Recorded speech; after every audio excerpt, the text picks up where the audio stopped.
the full circle story arc that my August reading life made, let me tell you. Also, this is kind of embarrassing. It's maybe the most American thing that I've done, but this is how I make my tea these days. I put the tea bag in this Pyrex and then I just pour it out. So basically, instead of a teapot, I use a Pyrex measuring cup. This is a judgment-free zone. It's also gotten cold. I'm still drinking it. It's still caffeine. Hi, I'm Yenna. I'm a modern ajumma. I realized you could see this stack right here. I read 12 books this month and managed to have the worst reading slump. In the beginning of the month with the first handful of books on my reading roster, just not liking, or in one case, actively disliking, some really well-regarded books that a lot of people that I know and respect really love. But then I was resuscitated by some like really good reading experiences with like a few coincidences. That's always neat. Sprinkled in with some like pretty good thought-provoking reads that ultimately just instilled back in me the joys of reading. I've been following this beauty fragrance influencer for years, and on her TikTok, she chronicles her dating life in New York City, and she goes out on like 4 to 5 dates a week and calls them her roster of men. But I realized the way she speaks of her dating life, I kind of think about my reading life. Like my one demand of every book that I read is just for each one to show me a good time in their own personal ways. I don't think twice about juggling multiple books per week. And I find the stimulation of having like a week's roster of books very fun. I do enjoy, and at this point, demand a variety in my roster to maintain my cosmopolitan tastes. Of course, I have my favorite types, but I'm not married, book-wise. I will say yes to any appealing hot book. I kind of look and feel like a crazy person today. George Eliot's Middlemarch. I read this both with a library audio, and I have this penguin cloth bound. It's just so beautiful, this color combo of the salmon pink and like pastel lemon. This was the first book that I read in August. I listened to the audio on the plane when I went to New York and came home. It was I know it looked like a lot of fun, but I'm not the easiest traveler. I was very stressed out, so I was in a poor mindset while reading this. However, that shouldn't be an excuse. If anything, that should like test the book itself. And I would want a book to like lift me out of the doldrums. And in this case, it just didn't. Like overall, I just found it pretty dull. While I did really enjoy the whole town community aspect, one of my favorite tropes, I also like didn't want to personally live in Middlemarch. I didn't really like anybody. Yeah, I really didn't like anybody in particular, except for Mr. Garth. Not gonna lie, because this was the first book that I read in August, I don't remember that much about it anymore since I felt so removed from it. But yeah, who wouldn't love Mr. Garth? And yeah, it sucks for Dorothea because of Mr. Casaubon, but I mean, she chose him. She just gave off like the white woman, clueless philanthropist vibes. And yeah, basically every time that Celia was like side-eyeing Dorothea, I kind of was too. I forgot that there was so much money talk, not just in this book, but in classics in general. I kind of forgot that the money talk is like a key element in classics.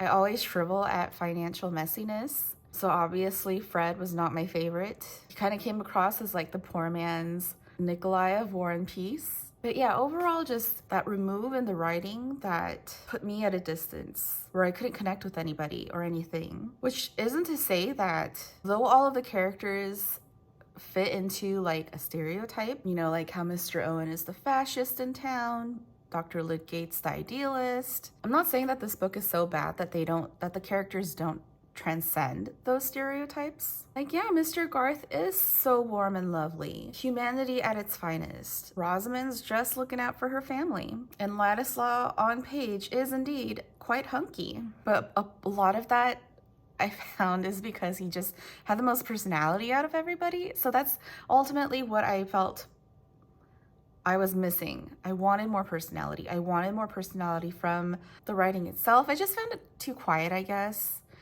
Like the whole time I was reading it, I think I was just thinking, I would rather watch Gilmore Girls than read this.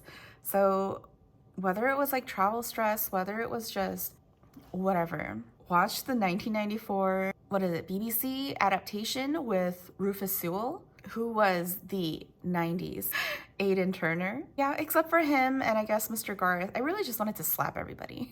I fully intend to reread this at another point to see like what I'll feel about this book then, whenever that time and place may be. But today, it just wasn't it. So while I was in New York, I met the lovely Sophie of Bibliosophie. And we were walking around the financial district, passing Trinity Church, and she was telling me about Bartleby the Scrivener by Herman Melville. And I was like, huh? I never read it. Apparently it's one of those assigned readings in school, like high school maybe. But I wasn't smart enough to be placed in one of those smarter, like honors AP English classes when I was in high school, so I never read it. And it passed my radar. So I read Bartleby on library ebook in my hotel room one night, and I guess it was like the 19th century quiet quitting.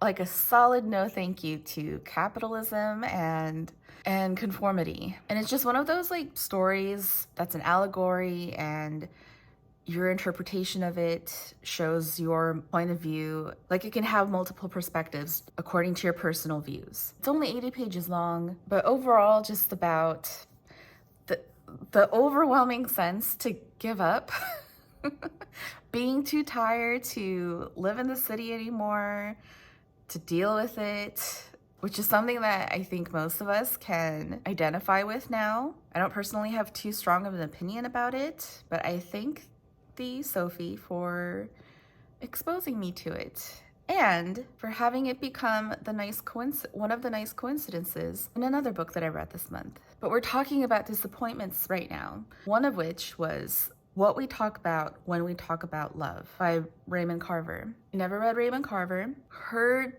his name, this book, in the ether of BookTube. Immediately reading the prose, I get why. It just has that like manly immediacy. There's no details, there's no nonsense, just gruff emotions. So yes, it was beautiful, but it was a man-manson.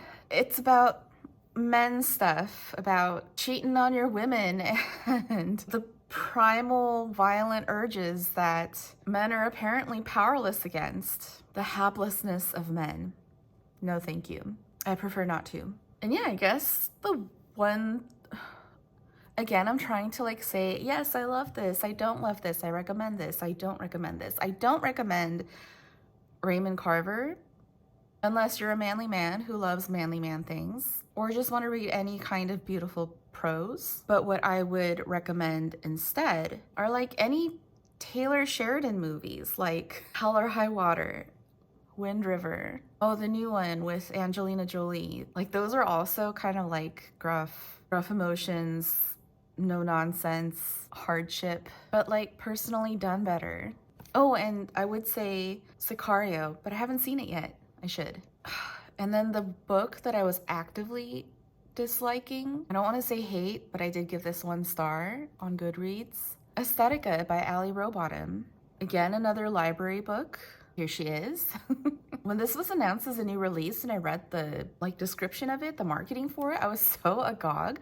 I was so excited to read this. I think I put this as my most anticipated book prompt in like a previous mid-year freakout tag video I did. I just had way too high of an expectations. I just had really what it was I had no business.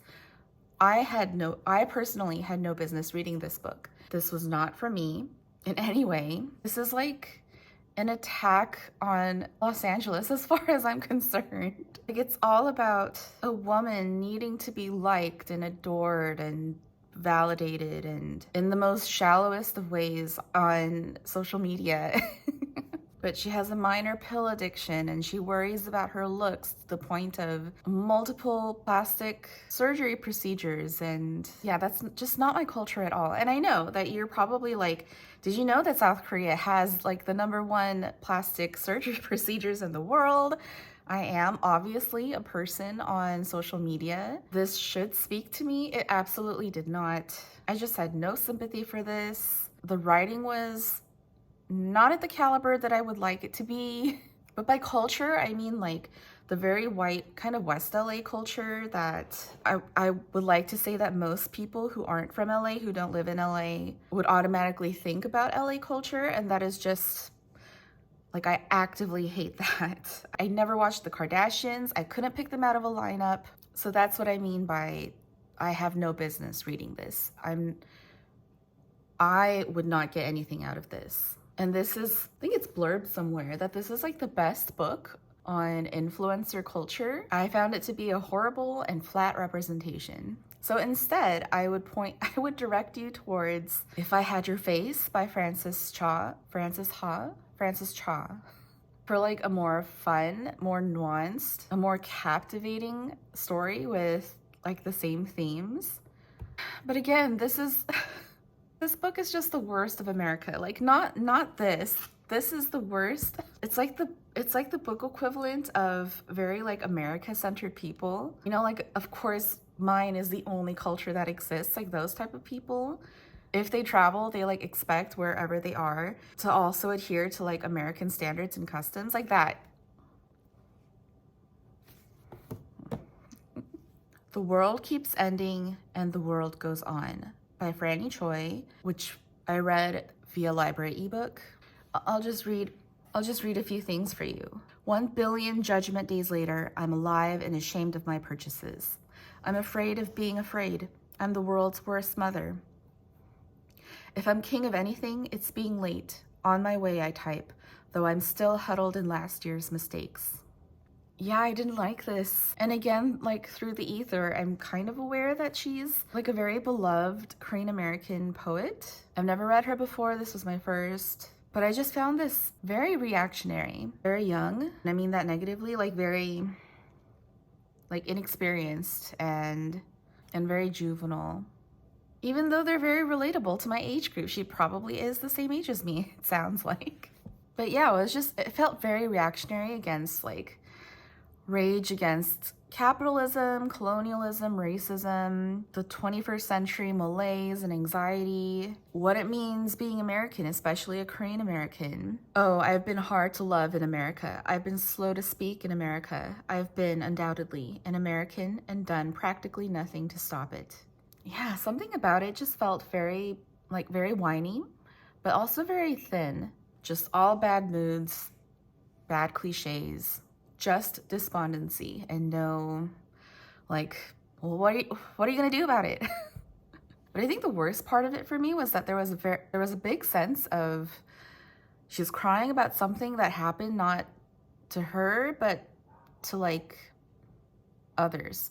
You know, it's not a ding of its own, but the tone of that self-importance, like being cringingly cryptic, no thank you.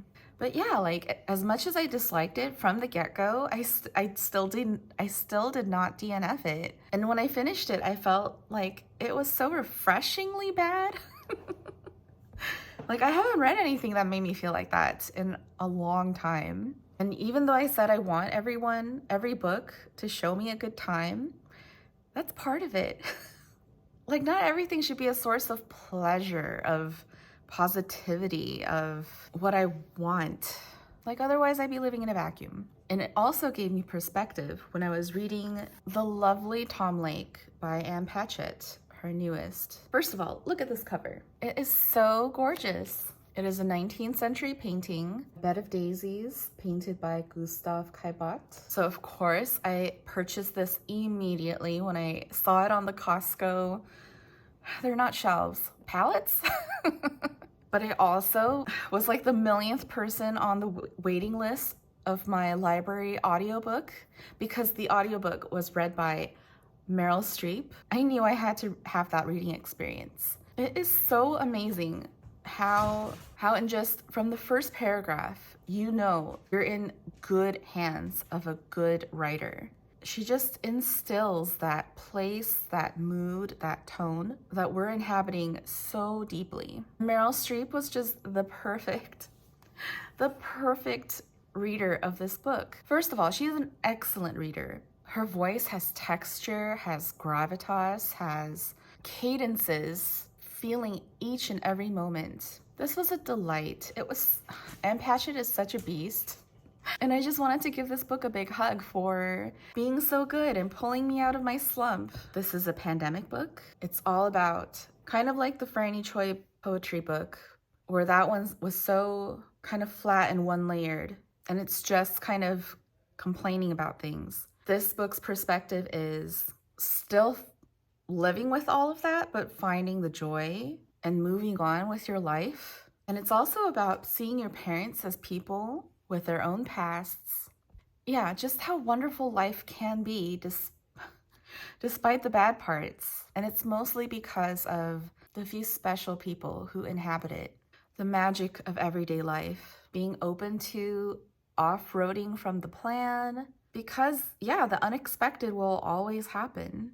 You can't plan for everything. And plot-wise, like, this book is about a woman telling her 3 daughters about her previous career as an actor. So basically, like, she's telling her kids the story of her life. Very Bridges of Madison County.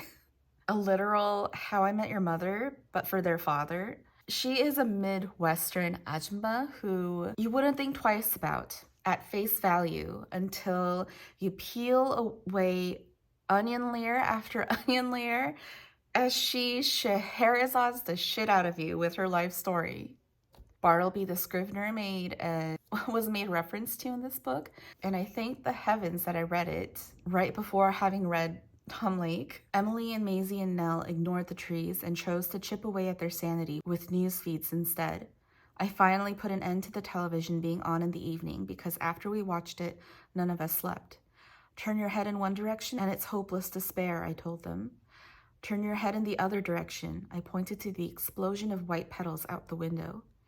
You can't pretend this isn't happening, Maisie said. I couldn't, and I don't. Nor do I pretend that all of us being together doesn't fill me with joy. I understand that joy is inappropriate these days, and still, we feel what we feel.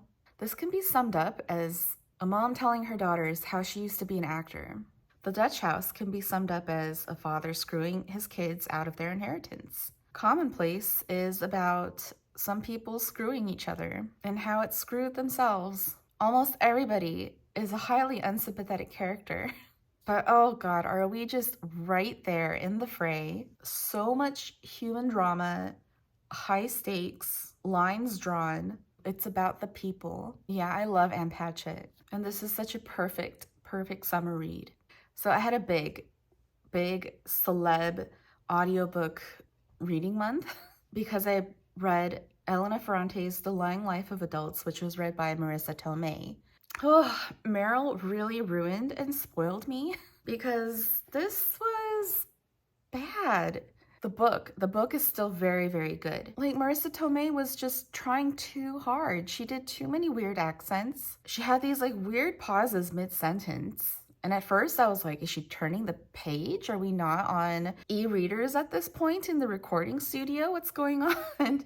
And I think what it is she's just like thinking too hard about, or like thinking too slowly on how to do like each of the accents that she chose to do. And yeah, she was like Giada De Laurentiising a lot of the Italian names of places, but not even all of that could still throw me from Ferrante's, oh my God, immediacy of prose, her whirlwind of primal female rage, the amazingness that is Aunt Vittoria, the violence and swirl of prepubescence and adolescence. It's that feeling when like the wool gets abruptly pulled from your eyes and you're forced to relearn, unlearn everything that was just a constant in your life. Something that's so simple and affirming as the unconditional love of your parents. So one thing that I did notice from this reread is when I first read it,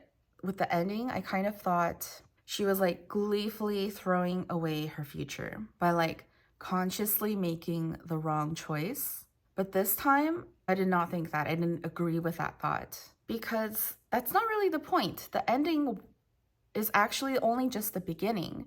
And this reread, I came away with the feeling that what the main character was doing was finally choosing something for herself and not what either side of her family was choosing for her. And the choice she made was really the only alternative route that she had access to, and that this isn't the end at all. Still so good. I don't think a lot of Ferrante lovers like really love this book. I think they had a hard time with like the angry juvenile voice of the main character, which is definitely something that Marissa Tomei was channeling. It was just so like one note, just anger, anger, anger, when it really isn't, or it shouldn't be. There is still so much complexity in this tale of growing up, as all good growing up stories should have. I highly recommend. I love this book.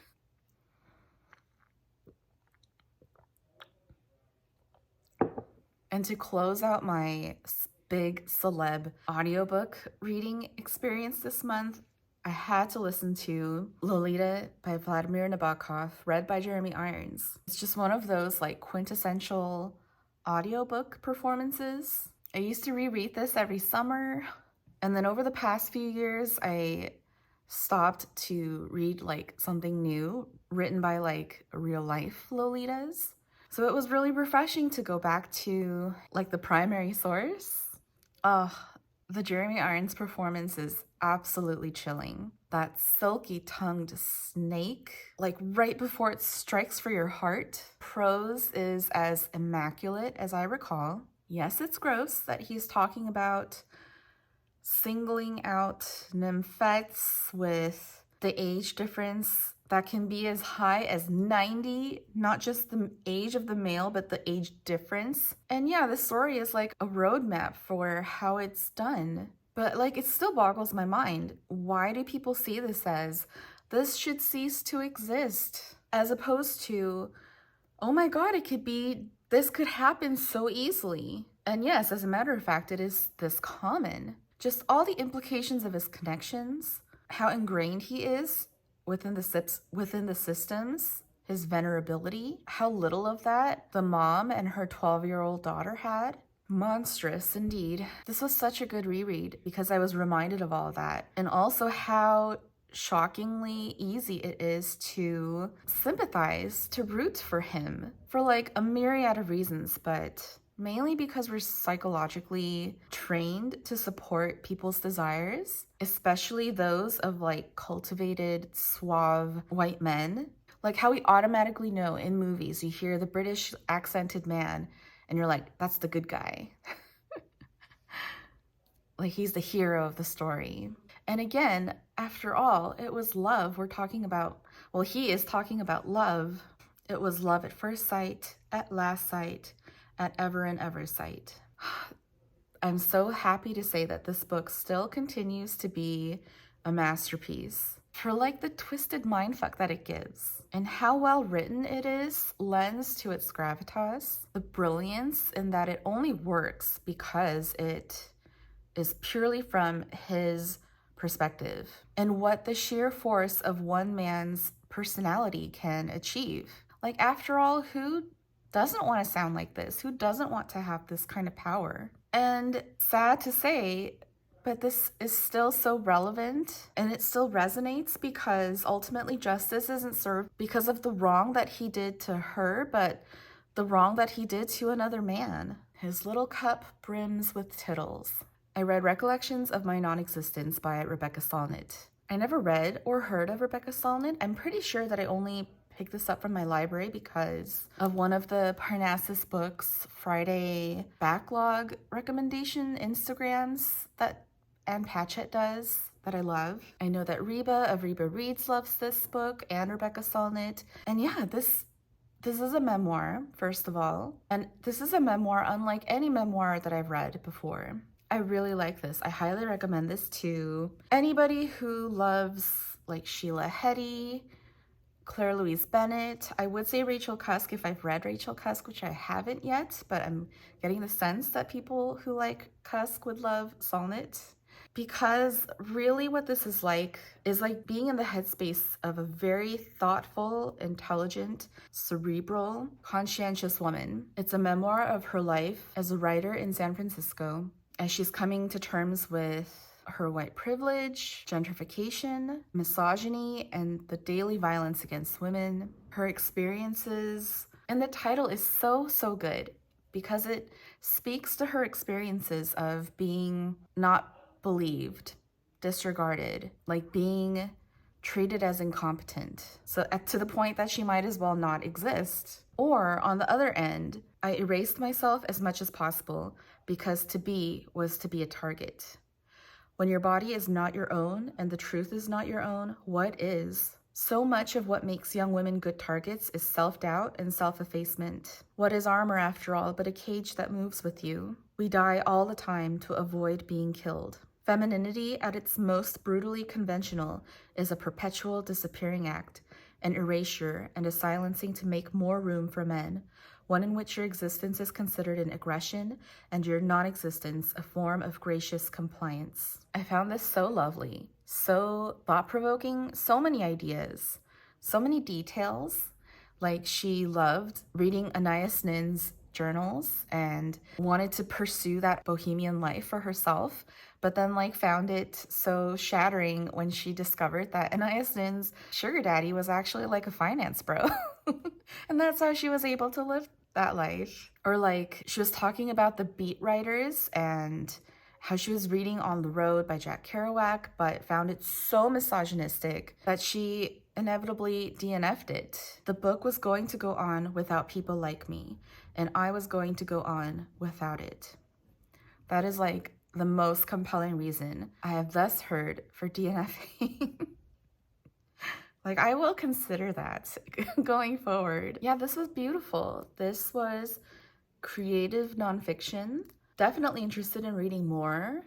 If you also haven't heard of Rebecca Solnit, she wrote this essay called Men Explain Things to Me, and she basically created the term mansplaining. And this is obviously not that thick of a book, but this was such a slow, ponderous read for me that I enjoyed the hell out of.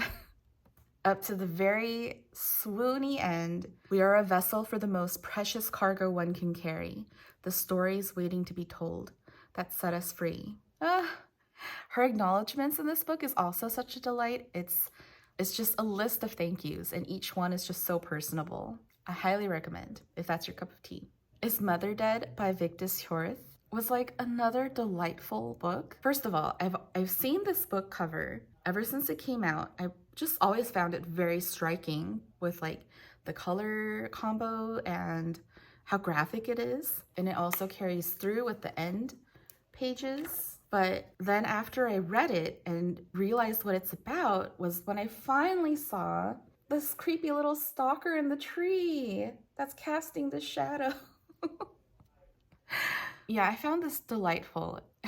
It's about a woman spiraling about her 30-year dormant relationship with her mother, obsessing, Tina Belcher style, if her mom still thinks about her. I found this really funny, really compelling, very well written, compulsively read, also very cerebral. There's a lot of love, there's a lot of stalking, wild imagining and reminiscing. I really enjoyed how the main character projects onto her mother all of her own insecurities, her own ire, onto her mom, who is her double, who she spends the entire book fixated on, and ultimately coming to the realization that her mother has her secrets too.